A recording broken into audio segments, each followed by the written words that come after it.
I'm quite late.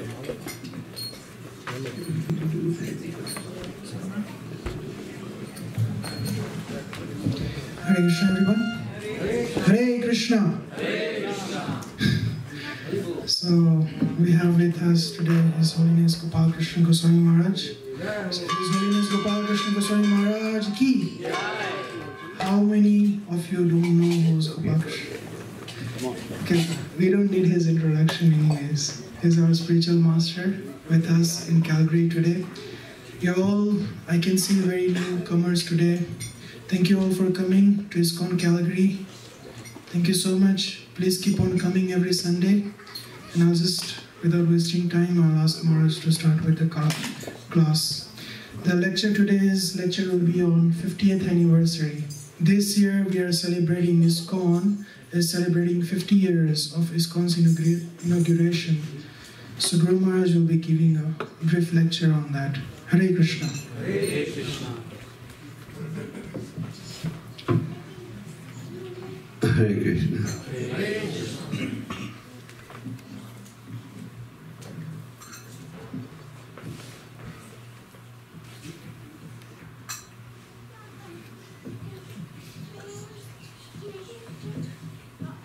Hare Krishna. Hare Krishna. We're running a little late, so I'll go straight to the lecture. Om Namo Bhagavate Vasudevaya. Om Namo Bhagavate Vasudevaya. Om Namo Bhagavate Vasudevaya. Om Namo Bhagavate Vasudevaya. Om Namo Bhagavate Vasudevaya. Om Ajnana-timirandasya Jnananjana Shalakya Chakshurudhariyena Tasmai Shri Gurave Namaha. Hare Krishna. So we'd like to welcome everyone to the program this evening. Prabhupada, when he started the first ISKCON temple in New York, he also started the Sunday feast, which gives everyone an opportunity to get together and hear spiritual topics. Those of you who are regular visitors to the temple probably know that this year is very special. Why is it special? We are celebrating the 50th anniversary of ISKCON's incorporation. And last year we celebrated the golden jubilee of Prabhupada's voyage on which ship? The Jaladuta. So 50 years for any institution is very significant, especially for a spiritual institution. Chaitanya Mahaprabhu is none else but the Supreme Personality of Godhead. Shri Krishna Chaitanya, Radha Krishna Nahayanya. Radha and Krishna appeared as Chaitanya Mahaprabhu. Why does God appear? Who knows why? What does Gita say? Yada yada yadharmasya glanir bhavati bharata abhyutamma dharmasya dhanvan srijamyam. Why does the Lord appear? To establish dharma. Paritranaya sadhunam vinajyajantaskadam. Dharma sutta padarthaya sambhavami yogi. So Chaitanya Mahaprabhu is God who gave us the process of self-realization in this age. Chaitanya Mahaprabhu appeared on the planet over 500 years ago in Navadev Dham, and he popularized the chanting of the holy names all over India. During Chaitanya Mahaprabhu's stay on the planet, virtually the whole country of India has become Vaishnavas. When Lord Chaitanya went on his tour of southern India, people would come to see him from a great distance.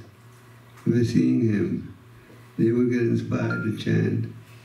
And others would see them, they would get inspired to chant. So by this process, The chanting of the holy name the chanting of the holy name had spread to the whole country. Chaitanya Mahaprabhu predicted Prithiviti Achitata Nagaradigram Sarvadar Prachara Vaive Morinam. This is in simple Bengali, which means in every town and village of the world, my name will be chanted. Who made this prediction? God. God made the prediction. When God makes a prediction, it has to come true, just like all the predictions of Srimad Bhagavatam had come true. So our acharyas, acharya is also now a family name in India, especially South India. But when we use the word acharya, we mean a fully empowered spiritual teacher. A fully empowered spiritual teacher has unlimited spiritual powers. So our acharyas endeavored to make this prediction of Chaitanya Mahaprabhu come true. Bhaktivinoda Thakur was a great acharya. Some of you may have read his books. During the British rule, he was the district magistrate. This was the highest position an Indian could hold. And he, in a brief span, re-established the pure teachings of Chaitanya Mahaprabhu. And he had predicted that very soon a Maharathi, you know the meaning of Maharathi? A powerful general will appear who will take the holy name all over the world. Bhaktivinoda Thakur wrote nearly 100 books in Oriya and Bengali, and many of the books were written in English. Most of the bhajans that we sing, including the bhajan he just sang, you heard in Gaur Arati, were composed by him. So Bhaktivinoda Thakur identified Chaitanya Mahaprabhu's original place of birth, and he established the importance of pure bhakti. At the time he was on the planet, there was a bogus incarnation in Orissa who was claiming that I am Mahavishnu, and on this pretext he would flirt with people's daughters, wives, and sisters. A lot of complaints went to the British government against this impostor. And the British government knew that Thakur Bhaktivinoda was a man of high integrity. So they asked him to handle this assignment. Bhaktivinoda Thakur, this impostor, was staying in a jungle, and he had thousands and thousands of followers. Thakur Bhaktivinoda went there with his police force. He took with him Mohammedan policemen, but he knew the Hindu policemen may not touch a sadhu. So in the end, this impostor had mystic powers. So when Bhaktivinoda Thakur reached his hut, he said, Kedarnath Datta, I know why you have come here. But you don't know who I am. I am Mahavishnu. And when I drive the Britishers out of India, I'll make you the Viceroy of India. So Bhaktivinoda Thakur said, if you are Mahavishnu, what are you doing in the jungle? You should be residing in the Jagannath temple. This is not your residence. And the impostor said, That statue of wood, Jagannath, that's not God. I'm God. Bhaktivinoda Thakur then got this man arrested. Thousands of people were protesting every day. Oh, Bhaktivinoda Thakur has made a big mistake. He's put God behind bars. And this man had mystic powers. Thakur Bhaktivinoda's entire family, wife and children, became critically ill, almost on the verge of death. And everyone was saying, please release him. This is your punishment, putting God in prison. Bhaktivinoda Thakur was a genuine acharya. He knew that this man was false. He did not release him. He said, let my wife and children die, but I'm not going to do something wrong. And it was a trial for 18 days. And ultimately, the impostor committed suicide. So Thakur Bhaktivinoda was a great visionary. And he wrote a book on the life of Chaitanya Mahaprabhu and sent it to universities around the world. And one of the universities he sent it was in Canada. Was it Bengal? Okay, which was Bengal University in Montreal. This book was sent in 1896, and at least in 1967, when our ISKCON temple opened in Montreal, the book was still there. You see, for 71 years, the book was in the library. That's why our acharyas have encouraged book distribution. So, Bhaktivinoda Thakur had prayed to the Lord, please may he send a successor who can carry forward this movement. In response to Bhaktivinoda Thakur's prayer, the Lord sent Bhaktisiddhanta Saraswati Thakur, who is also described as the ray of Vishnu.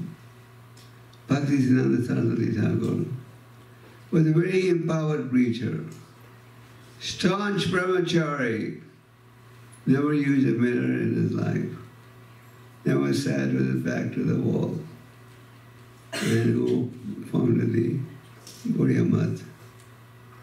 So Bhaktivinoda Thakur passed on the lamp to his son. When he was born, it was a tradition in those days that the Rath Yatra cart would stand in front of the house of the district magistrate. And Bhaktivinoda Thakur's wife, to the young child who was born, Vimla Prasad, placed him on the feet of Lord Jagannath, and a garland from Lord Jagannath fell on his lap, thereby signaling that this boy is very auspicious. So Bhaktisiddhanta Saraswati Thakur sent his representatives to the West to fulfill Chaitanya Mahaprabhu's order. Srila Prabhupada Founacharya appeared in 1896. His father's name was Gaur Monde, a pious Vaishnava. He was, in Prabhupada's words, a middle-class man, but a great Vaishnava who would regularly serve sadhus. Regularly, sadhus would be invited to his house, and when they would be leaving, they would say, "Sir, what can we do for you?" In exchange, and he would say, "Just bless my son that he becomes a great devotee of Lord Krishna." So Prabhupada, as we said yesterday, at the age of 7, he would organize the Rath Yatra. And as India was under the British rule those days, Prabhupada was very active in Mahatma Gandhi's freedom movement. He was one of the leader of the students group. So Bhaktisiddhanta Saraswati Thakur, as we said, was constantly endeavoring to preach pure Vaishnavism and spread Vaishnavism all over the world. Prabhupada had a friend who met him in 1921, and the friend told Prabhupada, there is a very special sadhu in Calcutta. I want you to come and meet him. Prabhupada said, I have met so many sadhus. I'm not impressed by them. I don't want to meet any sadhus. And his friend said, this sadhu is not like the others.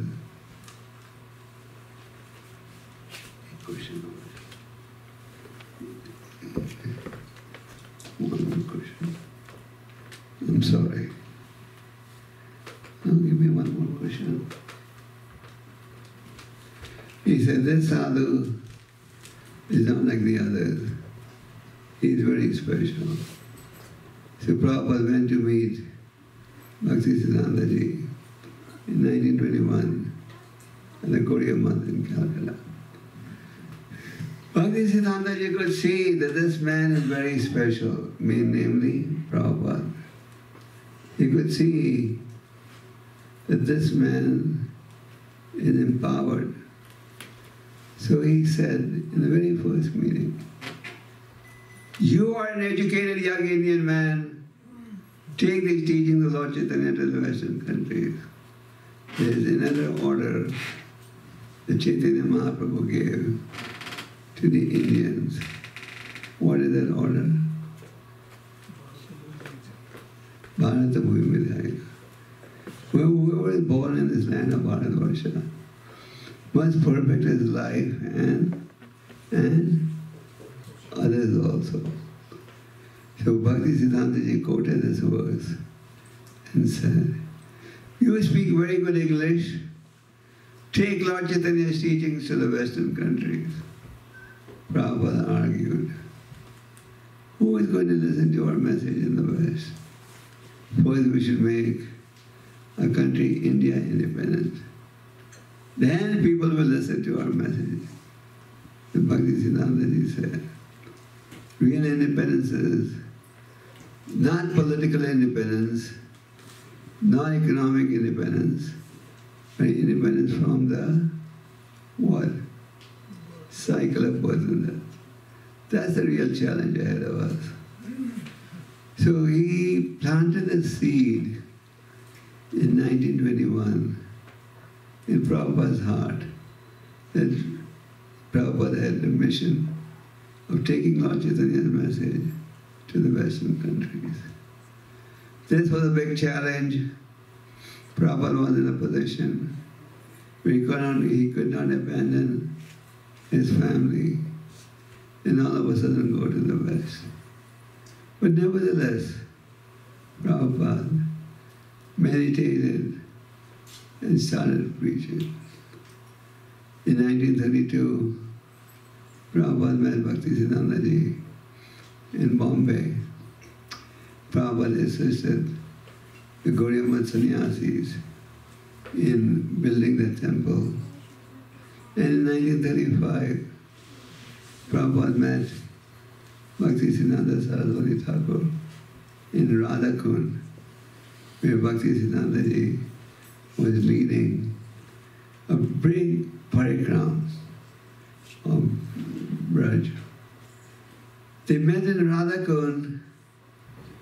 Bhaktisiddhantaji made Prabhupada sit next to him, and he drew a picture of a mridanga. And he said, if Krishna gives you any facility, print and distribute books. And this is known as what? Brihad Mridanga. We have many mridangas in the room.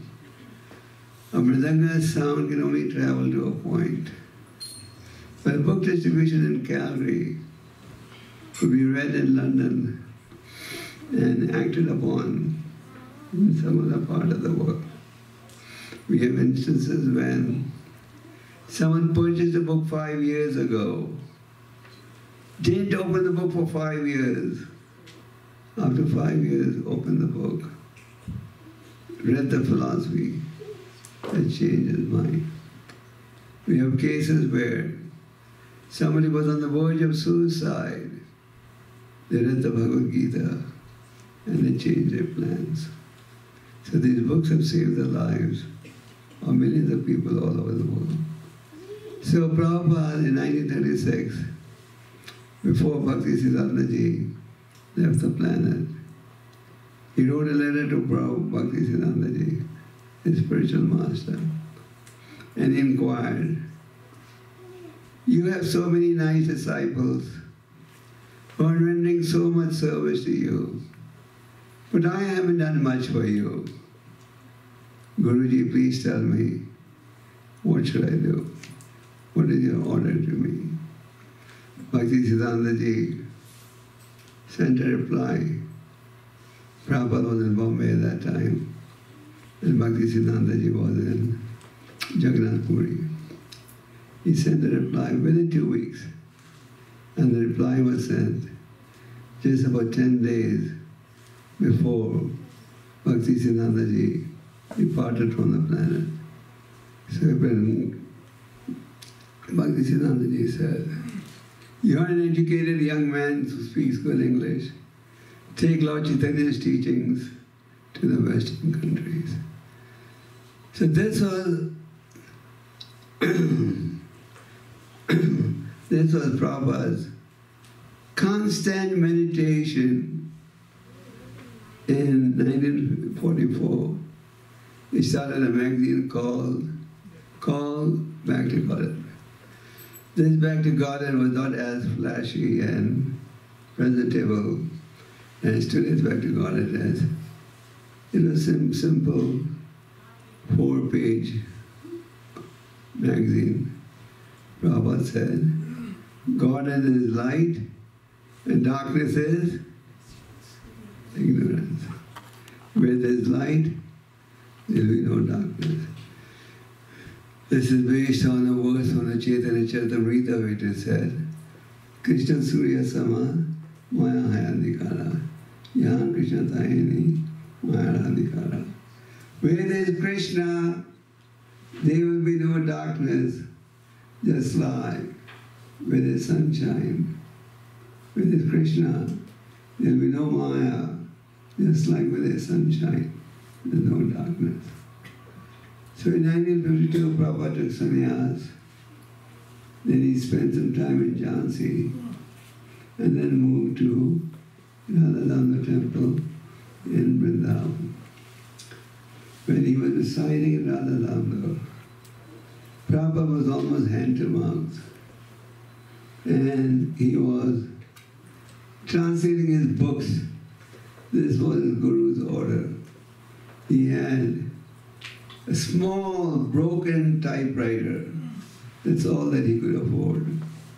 And on that typewriter he produced Srimad Bhagavatam Part 1, 2 and 3 on a broken typewriter. And he was regularly traveling to Delhi.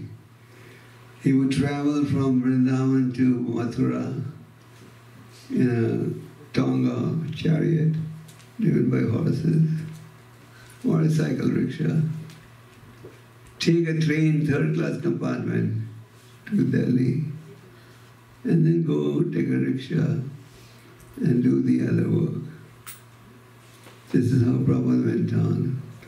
He produced first canto Part 1 of the Bhagavatam, first canto Part 2, and when he was producing Part 3, he needed funds. And he met Srimati Maharaj, a pious lady, a rich lady, who donated for first canto Part 3. Prabhupada was not only printing the books, printing the magazine, he was also distributing them. It was a one-man army. You know what a one-man army means? What does it mean? He does everything. He had to do everything. Translate, type, take the manuscript to Delhi, get it composed on letterpress, supervise the printing, then supervise the binding, then take the book to libraries for distribution, and then collect money. And then distribute these books. Once Prabhupada was distributing these books, magazines in Delhi in the hot summer, he had a sunstroke. But as soon as he recovered, he resumed his distribution. So Prabhupada was constantly meditating, how can I fulfill the Guru's order? What was the Guru's order?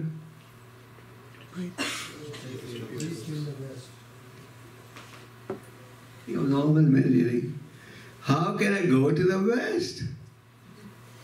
How can I take these teachings?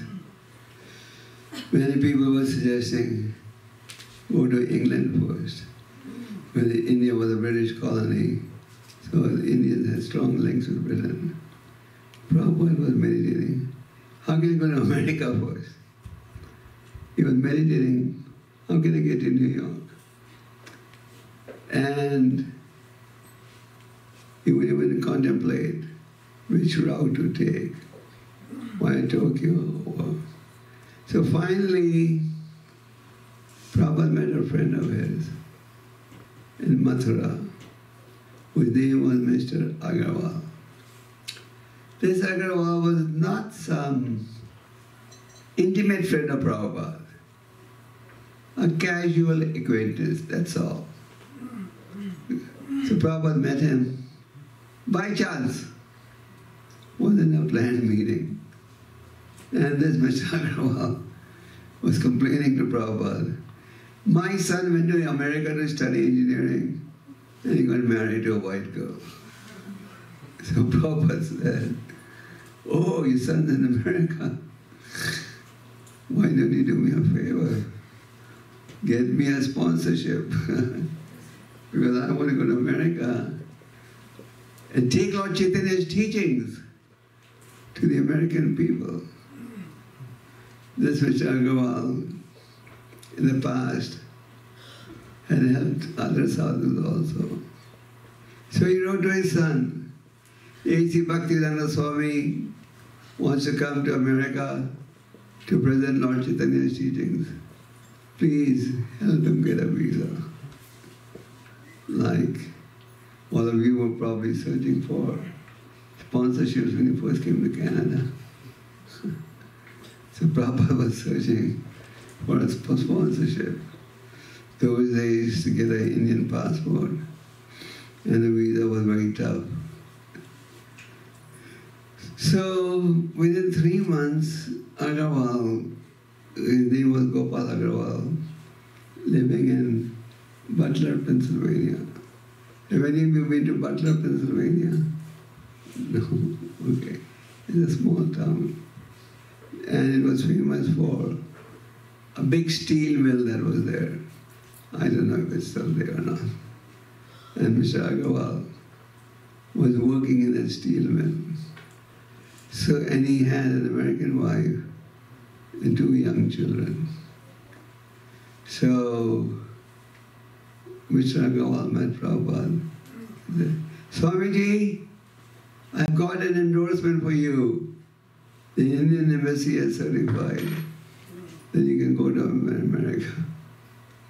But then Prabhupada proceeded to get a passport. And then the constant worry was, how would he go to America? The constant worry was, how would he go to America? Because going to America was very expensive. And Prabhupada never had any money. So he approached few individuals. But they all said, Swamiji, It's too expensive to fly. We can't afford it.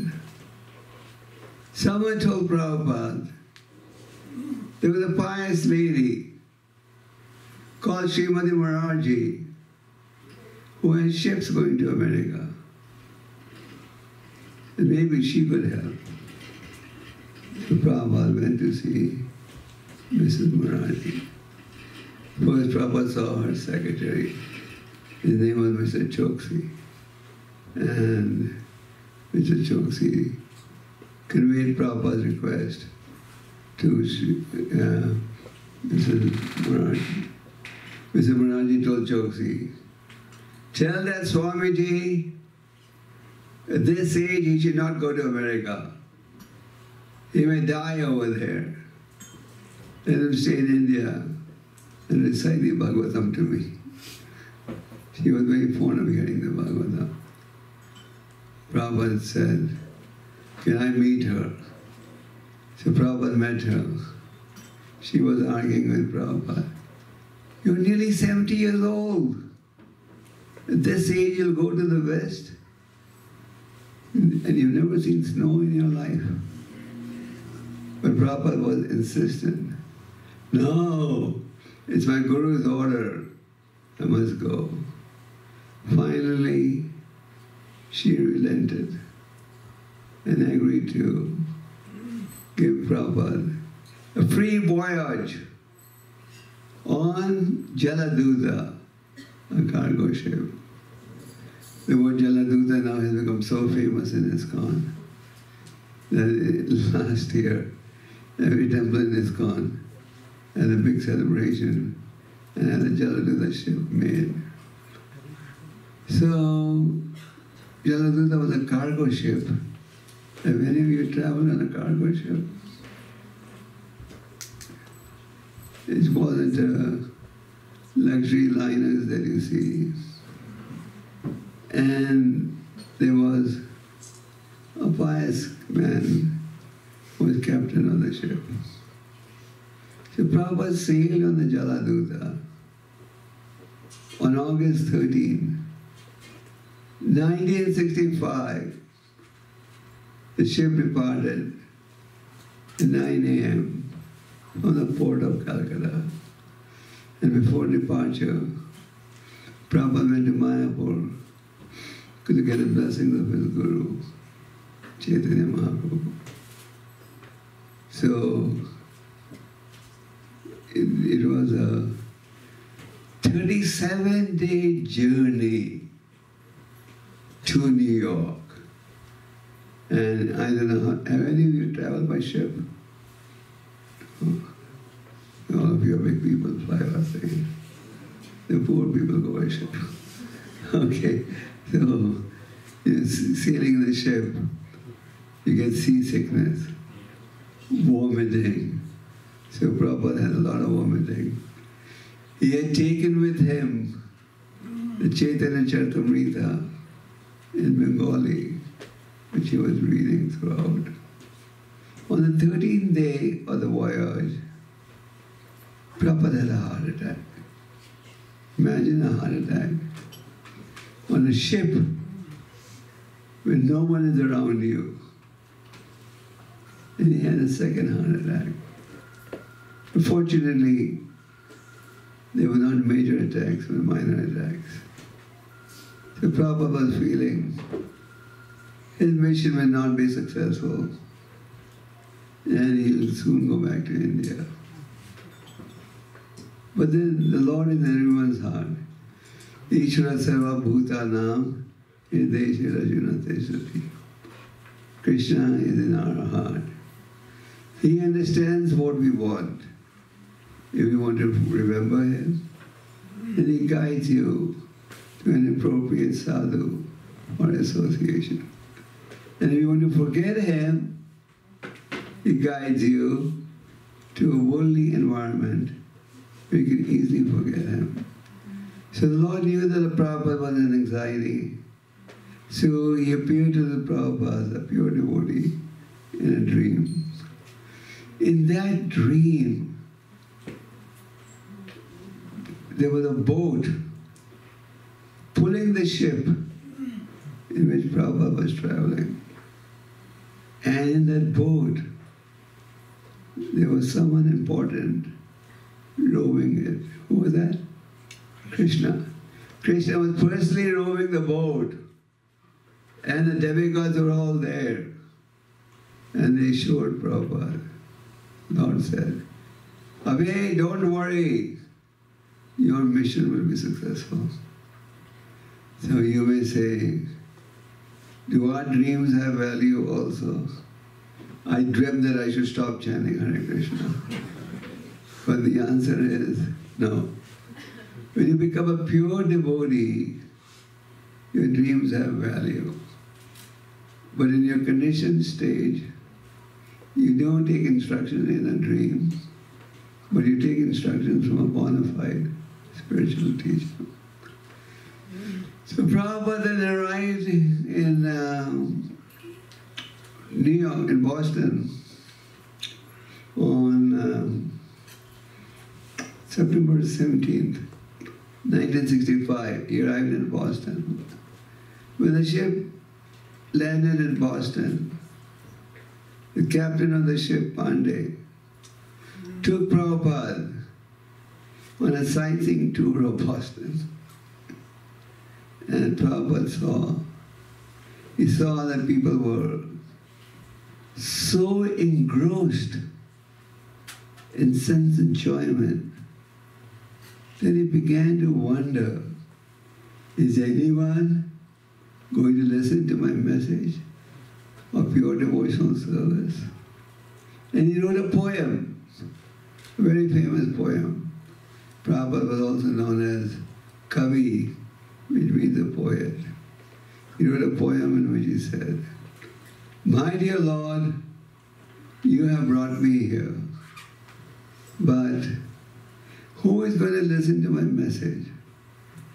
The people here are so committed to sense enjoyment.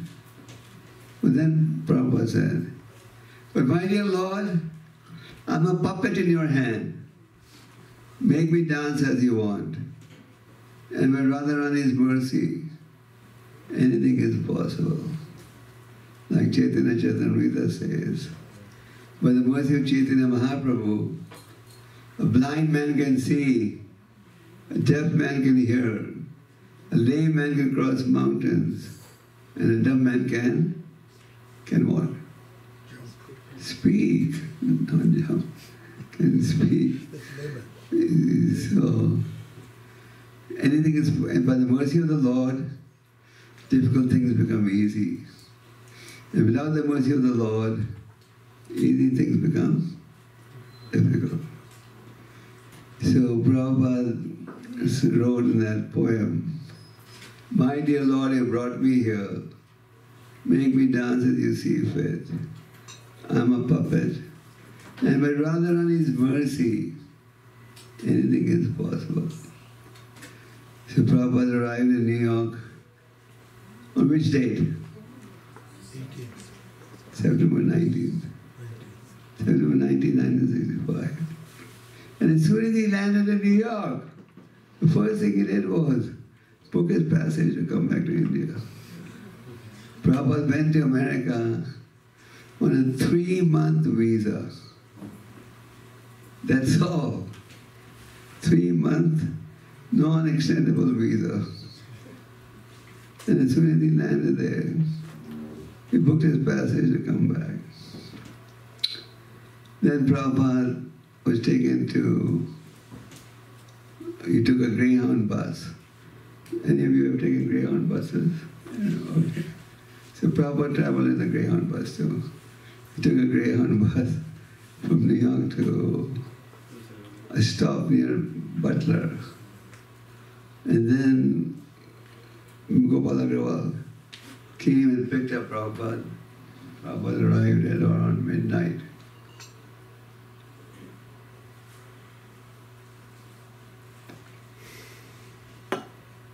Gopal Agrawal and his American wife, her name was Sally Agrawal. They had 2 young kids. There's some very nice pictures of Prabhupada playing with these kids. when Prabhupada's first few weeks, he stayed in their house. The fridge was full of meat. Prabhupada said, don't worry, nothing doing. Prabhupada was, Prabhupada was there on a mission. But this Sally Agrawal then arranged for Prabhupada to stay in the YMCA. So Prabhupada stayed in the YMCA in Butler. And too many people were phoning her. Who is this Indian Swami who has come to your house? What are his credentials? What's he doing here? I mean, now you see a lot of Indians in America. But in 65, you didn't see that many, especially sadhus. So Sally Agrawal arranged a press conference for Prabhupada. She said, everyone's phoning me. She was a smart lady. She arranged a press conference.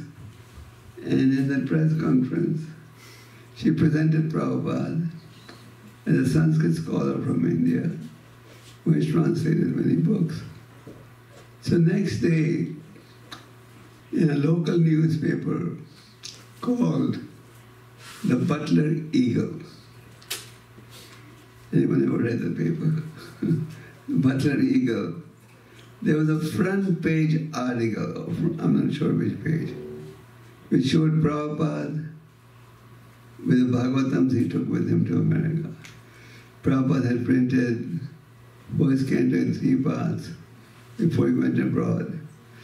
And he took 200 sets with him.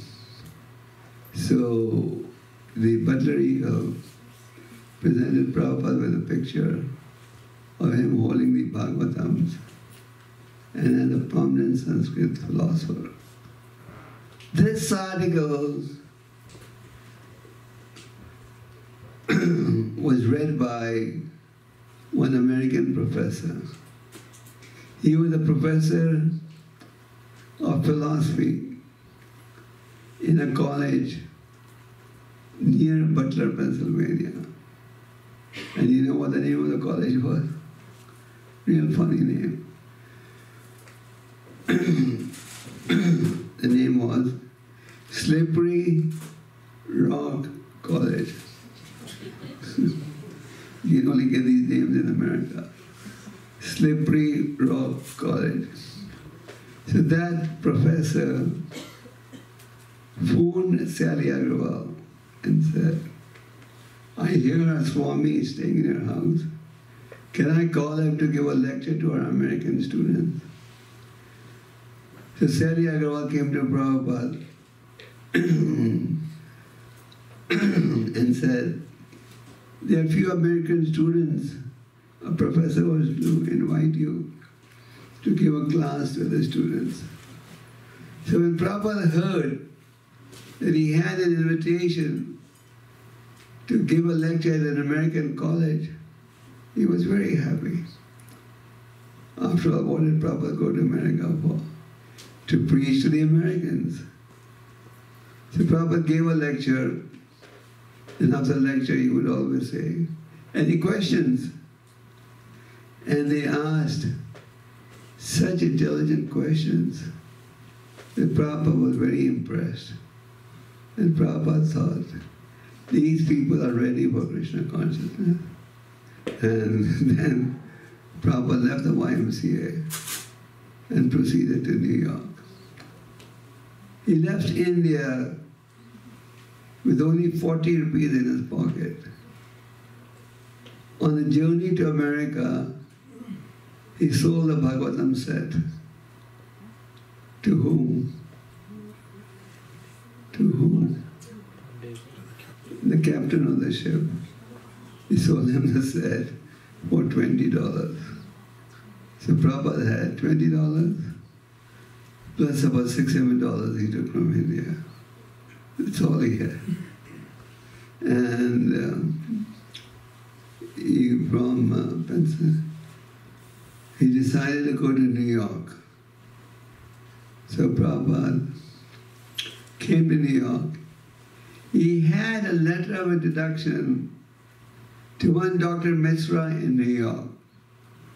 Dr. Mishra was also a Sanskrit scholar, but an impersonalist and a yoga teacher who had established a big ashram in New York. So Prabhupada was his guest.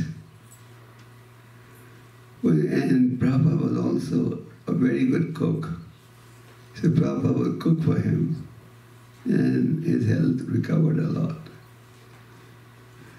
But Dr. Mishra noticed that Prabhupada, that too many students of his were getting attracted to Prabhupada. They were getting attracted to his kirtans, to his philosophy.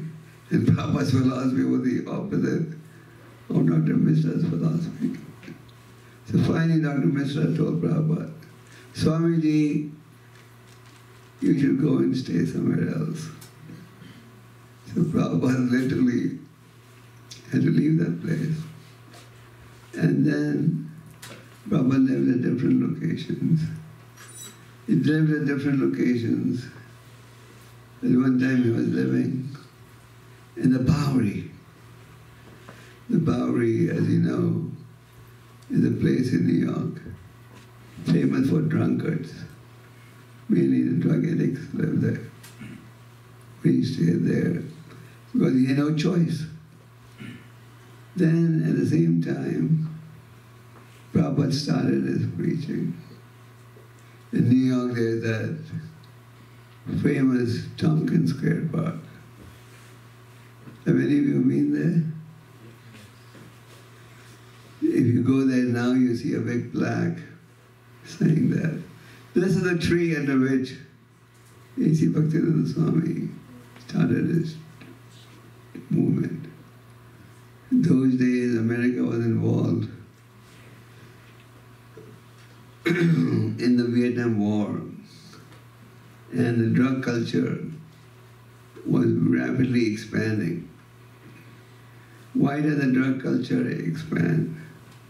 People are frustrated with everything they get. They've tried everything. Nothing satisfies them.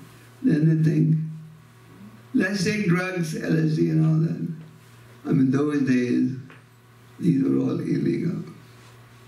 When America is such a liberal country, and now they've legalized everything.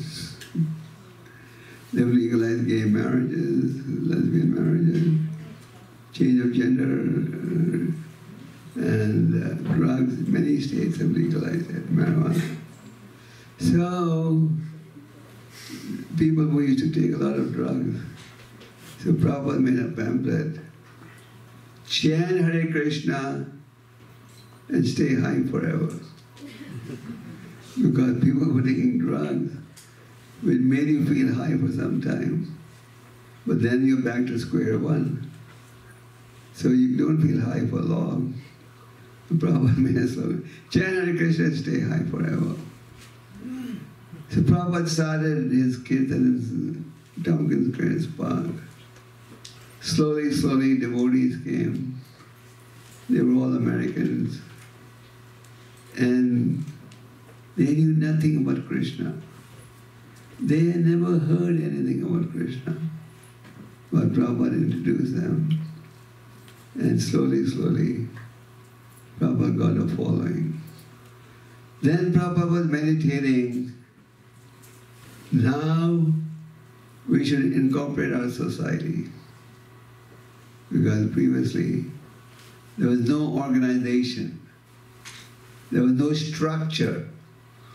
Prabhupada was just moving from one place to another place.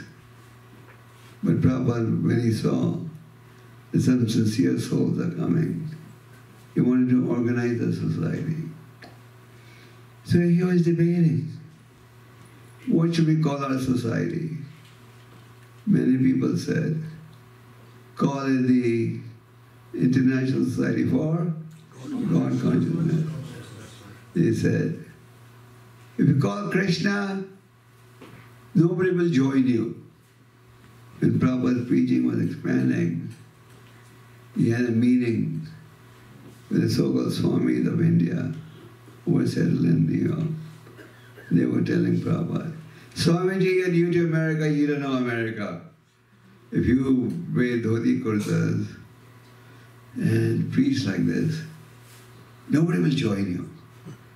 If you wear suits like us and become aristocratic, eat with fork and knife, then people will join, and some rich widows may become your friends.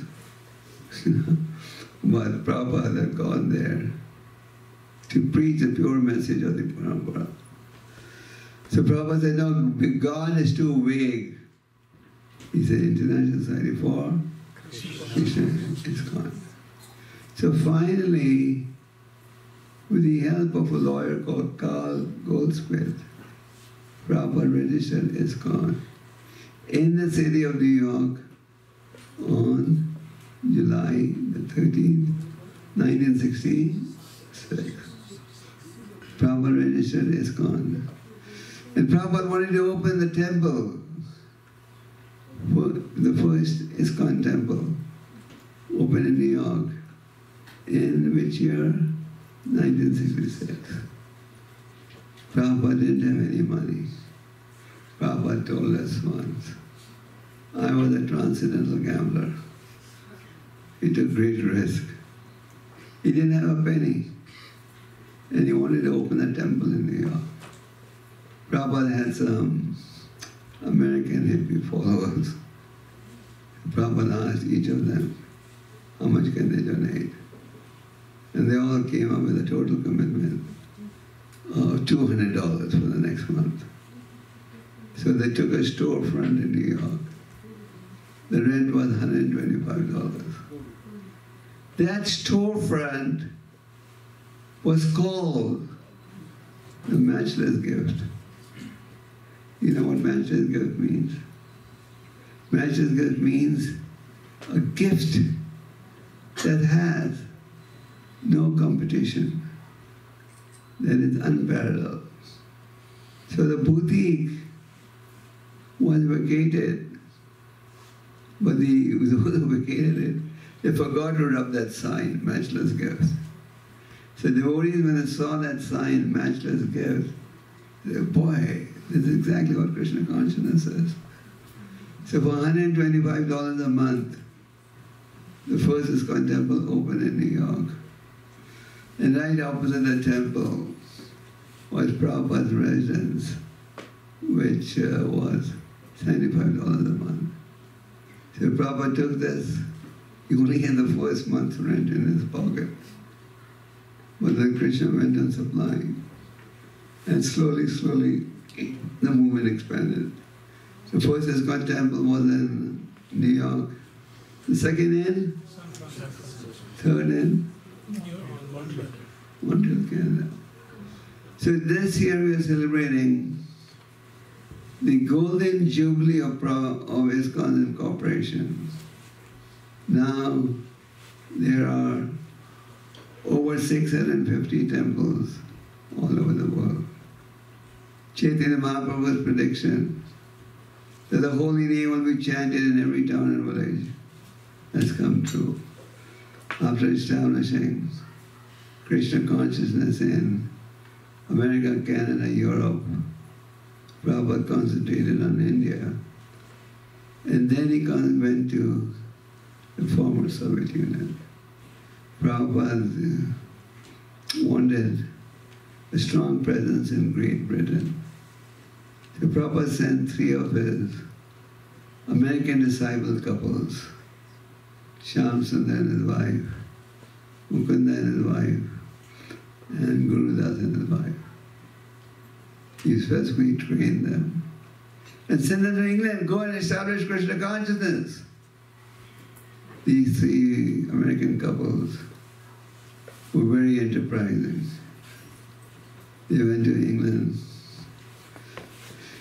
and they got friendly with the Beatles. You still remember the Beatles?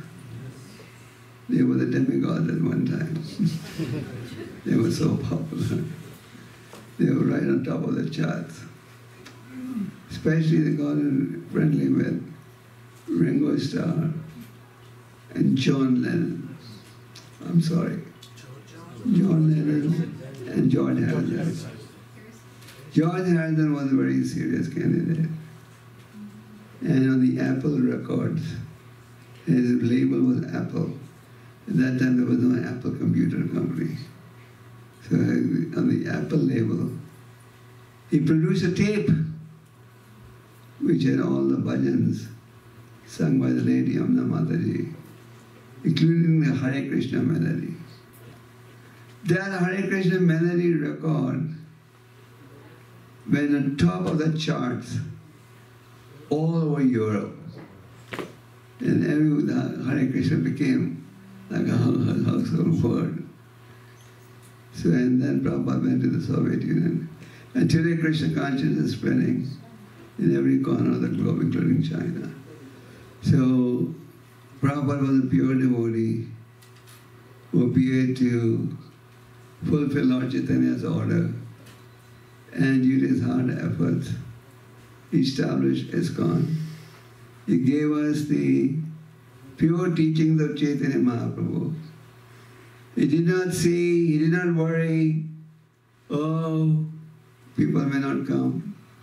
Once Prabhupada was giving a lecture in Australia, and a reporter asked him, if your Krishna consciousness is so perfect, why isn't this hall fully packed?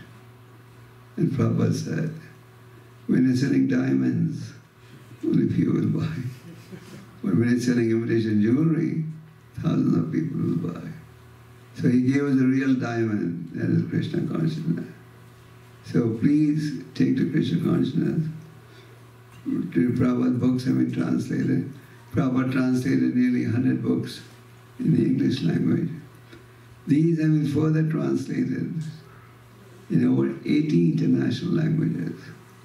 Today you have Prabhupada's Bhagavatam in virtually every language of the world, every major language. And people all over the world are reading it. Even though it's nothing but pure devotional service because of the purity of the message. So we are very fortunate that we've got connected to ISKCON, that is presenting the pure philosophy. Chant Hare Krishna, stay in devotee association. Because this is ISKCON's Golden Jubilee, we are planning major events all over the world. Last year there was a major event in Calcutta in which over 30,000 people took part. And this year we had a big program in Delhi in which over 8,000 people came. But events are being planned everywhere. In Washington they have a big center program, the Kennedy Center, I believe in August. And different temples are taking on different goals as a part of the commitment to celebrate the Golden Jubilee.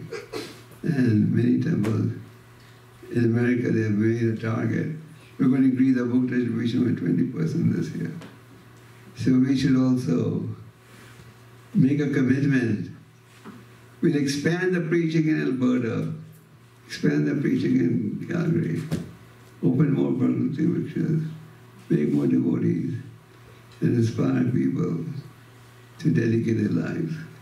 So Prabhupada gave us a pure message.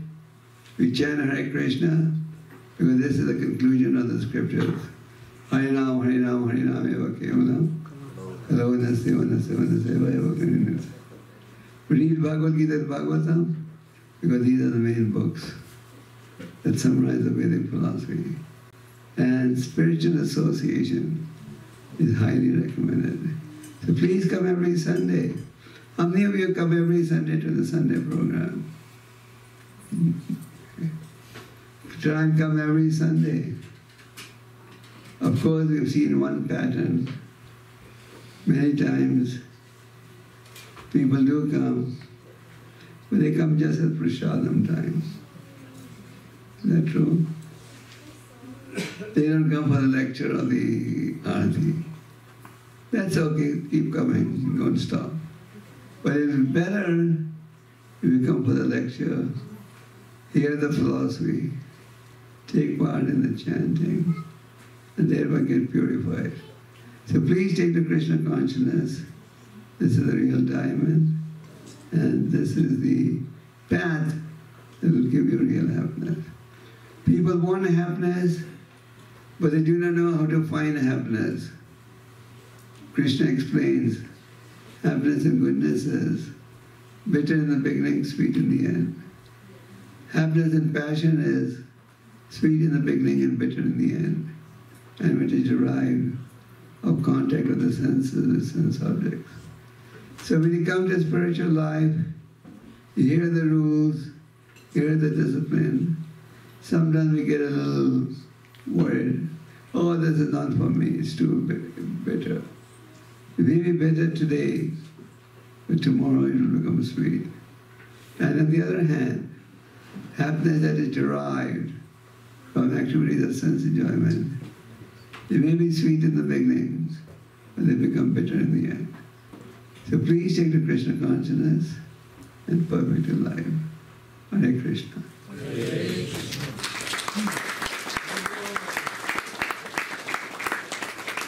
I can leave a few minutes for questions. Yes. I have a question. Did any of the Gopal family descendants in America become Krishna consciousness? No, they didn't. But they rendered service for which they'll get benefit. Even if they didn't become Krishna conscious, they rendered great service to Prabhupada.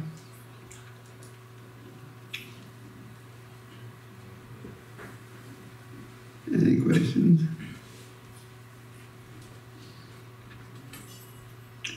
Yes. You mentioned, Maharaj, how Prabhupada only came on a 3-month visa. Yes. So who extended his visa? There was a lawyer, Goldsmith. Oh, was it Goldsmith? He got it extended. I don't know how he got it extended, don't ask me that. But they managed to get Prabhupada. Finally, Prabhupada had to apply for a green card, which he came to Canada. How many disciples we have now all over the world, approximately? More than 100,000. More than 100,000 initiated devotees. There are thousands of uninitiated devotees.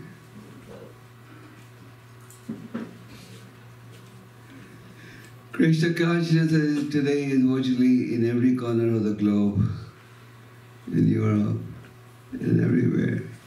It's the locals who are practicing. More questions? So please try and come every Sunday. This is an opportunity to find a true path.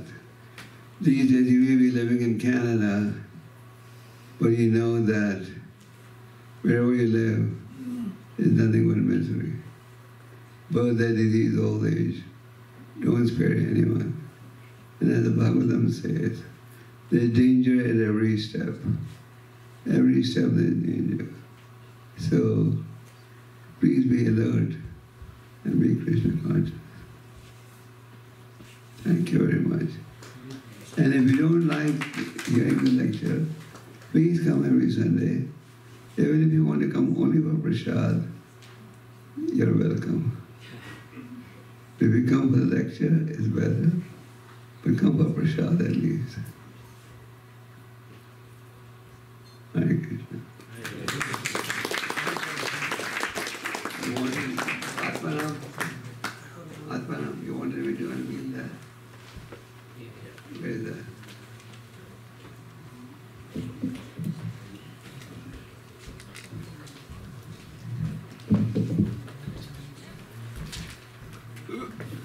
Hare Krishna. Thank you, Maharaj, and our His Holiness Gopal Krishna Maharaj and His Holiness our Chandan Maharaj, and all the senior devotees from all the temples, visiting guests, Balakrishna Prabhu, and temple Vice President from Ahmedabad Temple. Most welcome, senior devotees. And today, Maharaj has given important lecture on the 50th anniversary celebration all over the world. And we are part of it, and we are not behind.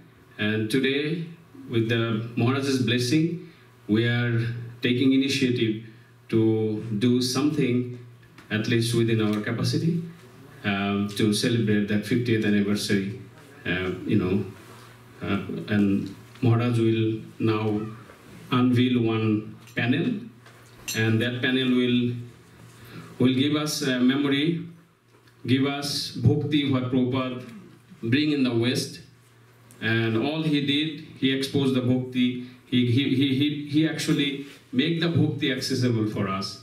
And with Maharaj's blessing, we all want to participate and make the event very successful so that we can preach and we can, we can broadcast, we can propagate the message of Chaitanya Mahaprabhu and the message of Srila Prabhupada. Hare Krishna. Give me the mic for a minute.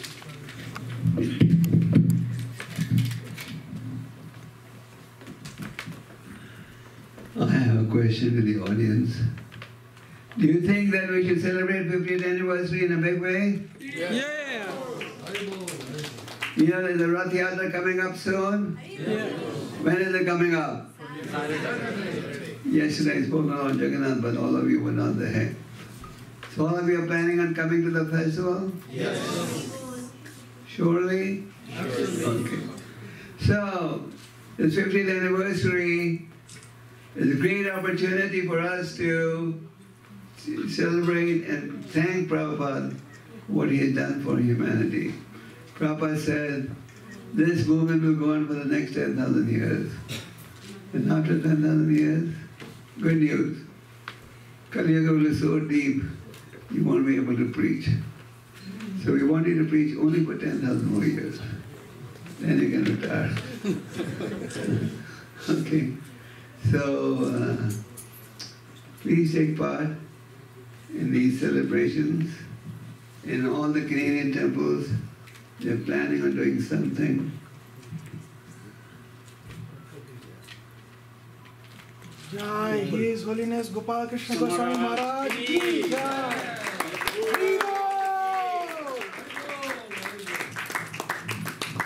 Srila Prabhupada ki Jai. This show is celebrating 50 years. What are your plans for celebration? This is just a commemorative panel. We'll have 16 panels we are displaying here. And then we have a subcommittee already, formed, headed by our senior devotee, Baldev Prabhu, Atmaram Prabhu, myself, and Gadamani. So we'll formulate some plans how we can do that. Since we are busy with our Rath Yatra next week, and right now we are focusing on our Rath Yatra. So after Rath Yatra, we'll come out with our plan. All right. One thing in ISKCON, there's always one program after another. Yes. We finish one marathon, the next one starts. Finish the next one, and the third one starts. Is that good or bad? Good. Because ISKCON is a dynamic preaching movement, and for the Lord's glorification. There's so many programs to do. And if you all have the fortune of taking part, please don't lament, don't say, oh, where did I get stuck? Only the fortunate few get the opportunity to serve the Lord. So please enthusiastically take part in all these preaching events and give the mercy of the Lord. You want the mercy of the Lord or you don't? Yes. Or you have enough stock? Who wants mercy of the Lord? Krishna says, there's no one more dear to me than one who preaches my glories. So you want to become dear to the Lord? Yes. So please take part and help. Hare Krishna. Hare Krishna. More to say for the information of Maharaj, and those who don't know the plan and what we're doing for 50th anniversary celebration for Rath Jatra this year. What we are taking care of, Sahasra Tulushi, we are offering for the pleasure of Lord Jagannath. And all the devotees are very enthusiastically participating. And our target was $25,000 to collect for 1,000 Tulushi. We already, for your information, with the help of all devotees, senior, junior, all Matajis, everybody helped to collect, and it's an outreach program, and it got a very good success, and we exceeded our target already. And those who have just placed your donation, but just a commitment, didn't place your Lakshmi yet, just please come forward and give it to Gordamuni Prabhu. And those who haven't placed your Tulushi offering yet, still you can come forward.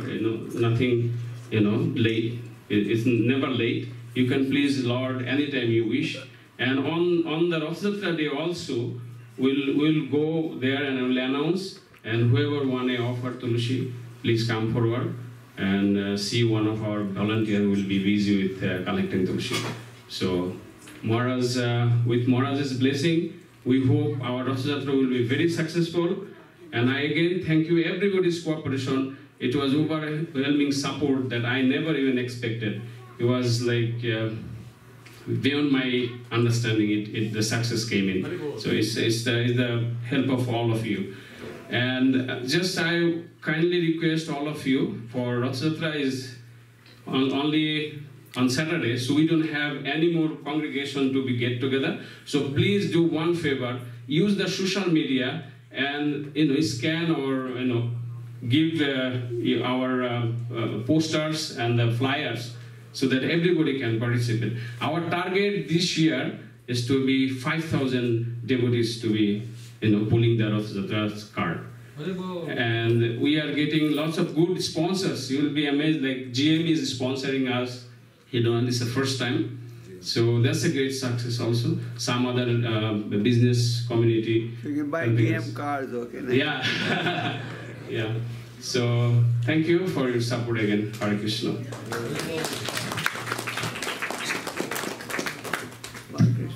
Hare Krishna once again. Hare Krishna. Wake up, wake up, wake up. So I'll just take 5 minutes and then we'll go for prasadam. Maharaj will still be here and give blessings, those who wants to take blessings. So for Rath Yatra, we still need water bottles. So whoever who will want to sponsor water bottles, please come and contact Krishna Vidya Prabhu. And even for Sunday feast, Sunday evening feast, if you want to sponsor Sunday evening feast, you can contact Krishna Vidya Prabhu also. Next we have Kamika Ekadashi on July 29th. That's a Friday. And please make a note of the breakfast timing next day. So that's from 5:59 a.m. to 11:08 a.m. So that's Kamika Ekadashi on July 29th. Next we have 6-hour Kirtan on 30th. Coming up Saturday after Rath Yatra. So Bhagavad Katha will be also going on at that time. So that's during that weekend. And it's from 12 p.m. to 6 p.m. Chaturmasya. Chaturmas is starting. When is it starting? July 19th. So we don't want to be very hard and very strict on following Chaturmas, but we can, for the first month, from July 19th to August 16th, we can fast from green leaves. Any green leafy vegetables, you can fast from that for the first month. And I'll give details about Chaturmasya and stuff, maybe next Sunday. Rath Yatra, as we have been discussing, is on 23rd July. We have been preparing so hard, our targets are being achieved, and now our target is, everything is successful, but now if you don't come, everything is a flop. So we want all the devotees asking their friends and family to be present in the Rath Yatra festival. So please encourage others to come and join us this year, because we want to celebrate it big because of the 50th anniversary. So please make a... Actually, we should also call the media. And when the media sees a big crowd, then they'll put Lord Jagannath on the front page. If you want Lord Jagannath to be publicized, bring your friends and assemble a big crowd. And call the media also. So let's have a plan for that day. I was watching CBC News on one day, and we tried to call them and they're saying they won't come. So I was in downtown and something happened there and somebody called and all the press people were there. So what we will do, all the congregation members, when it's too much crowded, at the beginning you just say there's something going on the 8th Avenue. Just call them up. 5, 6 people will call them, they'll be all there. So let's do this. We have global TV here. Global TV. Global TV, I guess, yeah, we do have here. Yeah, let them know, they will come. Yeah. If you want everyone to come, So just have the numbers handy and we'll call them from there. So there's something very big going on. I don't know what's, just come and take a cover. So we'll do that on that day. Is that fine? Yes. So just, we'll be starting at 1st Street and on 8th Avenue. We'll be ending our parade in Show Millennium Park at 2 o'clock. And from 2:30 to 5:30 we'll have cultural events, dramas, plays, and we have some guests coming from Vancouver, so we'll have a small lecture too. So Jai Govinda is coming. yeah, no, Lalgan Prabhu won't be here. Jai Govind Prabhu will be here. We had a good session with him, so Jai Govind Prabhu will be coming back. So it's an honor for us to have him here. He's also going to bring some more devotees. I did talk to him, so that's so nice. Next we have Lal Govind Prabhu coming to ISKCON Calgary for Bhagavad Sapta. The Bhagavad Sapta will be held in Hindi, so there are so many who would like to hear in Hindi, but I know it's a disadvantage for those who don't understand Hindi. So anyways, maybe we can try and maybe have somebody translating it. We'll see. So please make a note of those dates. It's from July 26, as soon as after Rath Yatra, July 26 to August 1st. And the timings in weekdays will be 6 p.m. to 8:30 p.m. and on weekends will be from 5 p.m. to 8:30 p.m. Next, we have Tulsi available in the gift shop for the donation of $10. So you can get it from the gift shop. And I'll ask the Muni Prabhu to do the donation announcements now and then sing Mahaprasadam prayers. Hare Krishna. Hare Krishna.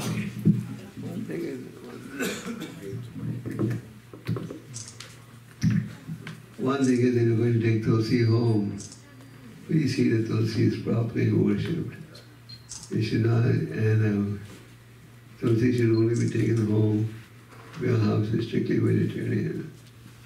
If it's not vegetarian, then please don't give Tulsi. Because we are giving away Tulsi leaves, not Tulsi plants. Tulsi plants. No, those floating Tulsi plants. Oh, okay.